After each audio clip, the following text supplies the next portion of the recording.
இருப்பதே ஒரே மாதம். அந்த மாதம் அடுத்த மாதம் இறுதியில் தேர்தல் அறிவிச்சிருவாங்க, கோட் ஆஃப் கான்டக்ட் வந்துடும். அதுக்குள்ள என்ன திட்டத்தை நிறைவேற்ற முடியும்? எப்படி மக்களை ஏமாற்றுறாங்க பாருங்க. தினந்தோறும் ஒரு புதிய திட்டத்தை அறிவிக்கிறது, அடிக்கல் நாட்டுறது, விளம்பரப்படுத்துவது, அத்தனை வெற்றி விளம்பரம். மக்களை ஏமாற்றுவதிலே நம்பர் 1 முதலமைச்சர் இன்றைய முதலமைச்சர் ஸ்டாலின் அவர்கள். உங்களுக்கு தெரியும் எத்தனை பேர் வச்சார்? 1 பேரா 2 பேரா?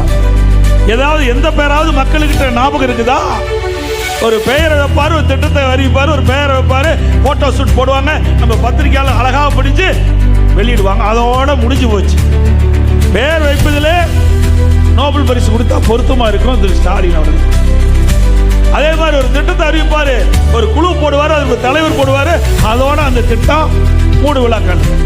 எத்தனை திட்டம், எத்தனை குழு அமைச்சீங்க? 52 குழு அமைச்சிருக்கிறீங்க.